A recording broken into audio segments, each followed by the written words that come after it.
season crops like forage sorghum, millet, cowpeas, buckwheat, and all of those are also very good cover crops, but only if you plant early, like in a prevent plant situation, or if you're going to use them for forage, full season forage, for grazing, then for sure warm season cover crops are very good to use.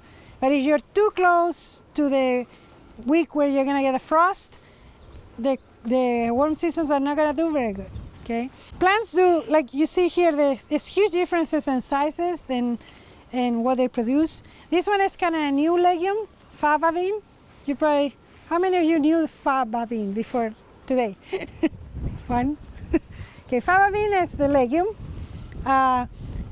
It's, you know, we don't use it much here in the US, but it's the most common cover crop used in Europe. Okay, cover crop and for intercrop, and also for animal feed. In Europe, instead of growing soybeans for animal feed, they use Faba bean. The seed size about soybean size. What is interesting about this crop for us as a cover crop is it grows very fast in the fall. If you plant it in August 15, you're going to get a plant about this size by October 15. This plant is going to fix about 80 pounds of nitrogen in that short of a period, which will go into your soil, not be available the next year immediately, but it will get into your nitrogen pool. So in the future, you will have it there.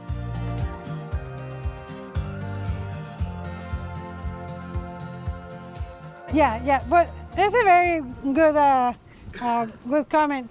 Radishes especially, you know, once they die in the winter, because they're not winter hardy, they completely melt away. So you're really not going to find anything. So there's not going to be much residue. That's why it's doing its job, but that's why you need probably grass with it, you know, to hold on the soil, because you just put that.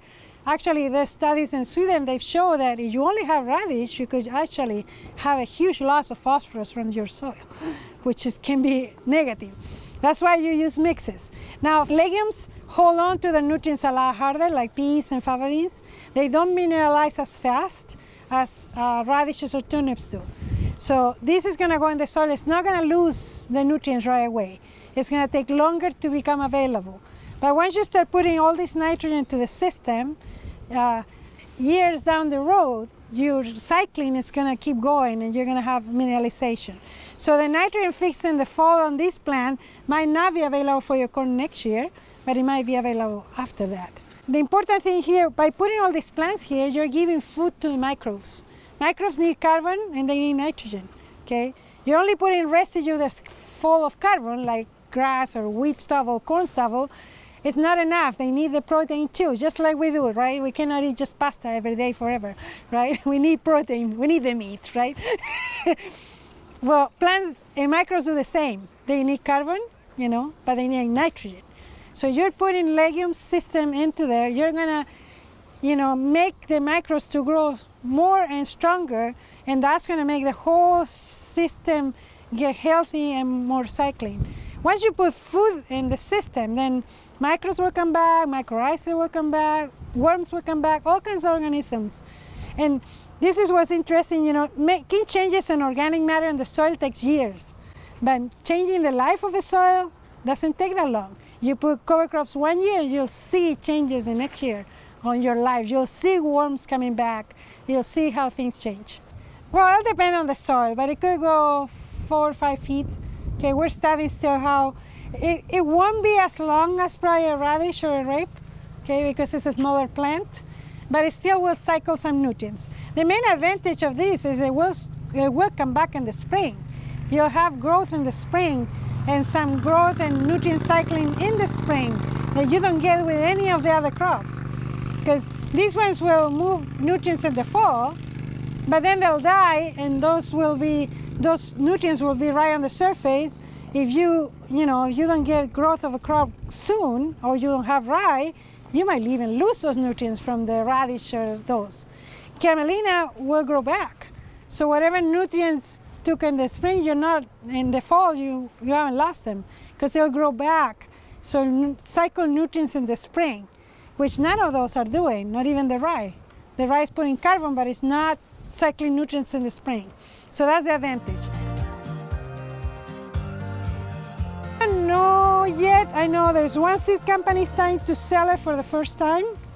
A VNS variety. We don't have much. We really have one variety of winter camelina.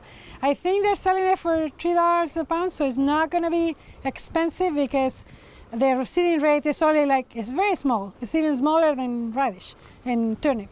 Your seeding rate is about 4 pounds per acre, so it's not going to cost you much to put it in a mix.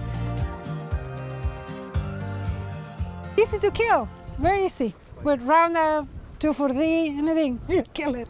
Yeah, actually, when you produce camelina, one of the problems is weed control. We don't have any herbicides to use on it.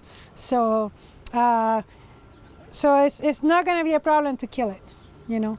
And it's really short, so you could, you know, we've done planting soybeans into camelina and planting corn into camelina. It's not a problem. It doesn't have any toxicity like rye. So even if you couldn't kill it because it's too cold for the Roundup to work or whatever, it's not going to really cause a big problem on your next crop. Winter cereal rye is a winter plant, so it won't head no matter how early you plant it.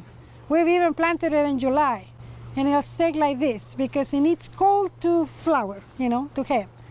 So it's the same with winter camelina. These are plants that they're obligated winter plants.